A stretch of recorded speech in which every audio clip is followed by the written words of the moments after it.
everyone, it's Amanda from Crystal Coast Originals.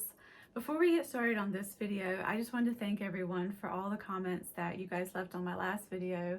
I'm glad you guys enjoyed it and I really appreciate the suggestions. I will definitely take them into consideration for future videos.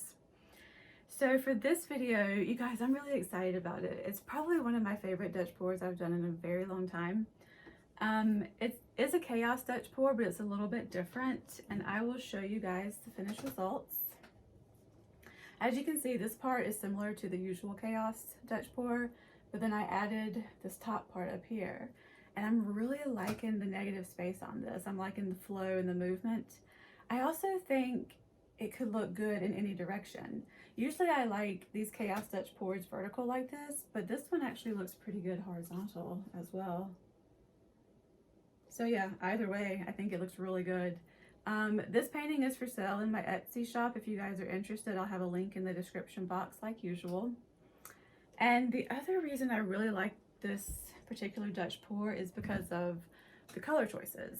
Since autumn is coming up, I was actually searching online for fall clothes to just kind of see what the styles were for the fall. And I came across this one picture, and it was a lady wearing this jade colored skirt, and on the skirt there were these little plum colored birds, maybe hummingbirds, I'm not sure. And then she was also wearing kind of a light blue grayish colored t-shirt with a tan cardigan. And I was like, this is such a pretty color palette. Like, I really like this. And if I can find that picture again, I will put it in the description box so you guys can see where I got my inspiration from. But I really like that color palette, and I thought it was kind of a pretty, you know, end of summer, almost fall kind of colors. I'm going to put all this in the description box, you guys, so if you don't want to hear me talk about it, you can just move on to the video. But what I did for the jade color was I mixed 4 parts of Cobalt Blue with 1 part Cadmium Yellow Light Hue. And I think I might have added a little bit more of the Cobalt Blue once I finished mixing it, because I wanted it to be more of a bluish jade as opposed to a greenish jade. But that's what I did for the jade color. And then for the light blue gray color, I mixed 1 part of the Amsterdam light blue sky, or sky blue light, however way you say that. I mixed that with 1 part white, and then I also added about 2 or 3 like squirts of this Liquitex neutral gray number 5, and that kind of gave me it kind of toned down the blue and kind of gave me the little bit of gray that I wanted.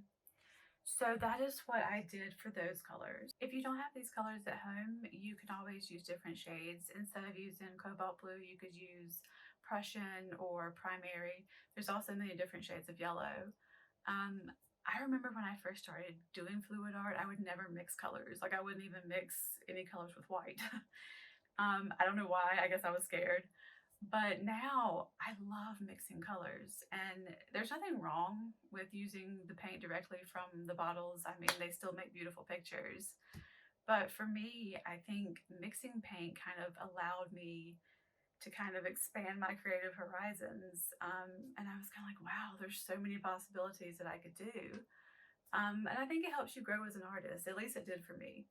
So I guess what I'm saying is, don't be afraid to experiment. You know, if you maybe don't like the jade color that I did, maybe add some more green, or add some more blue, or, you know, add some white to brighten it up a little bit. I mean, there's so many possibilities. I got a great question in my last video about layering, and I'm going to talk a little bit more about that in my next video. But for this one, the way I layered it was I put the jade color on the bottom, then the plum, then the tan, and then the light blue gray color. What I normally do when I'm doing Dutch pours is I normally like to go from darkest to lightest.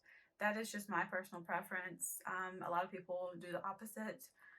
Either way is fine, but for me personally, I usually do the darkest to the lightest, unless there's colors that I don't want beside each other. In other words, if I have blue and yellow and I don't want them to come together to make green, I would obviously separate them with other colors. But other than that, I usually do darkest to lightest for Dutch pours, at least. So yeah, I think that's it. I will show you guys the video now and stop talking. Thank you guys so much for watching. I really appreciate it. Please leave me any comments or questions down below. I love to hear from you guys, and I will see you on the next one.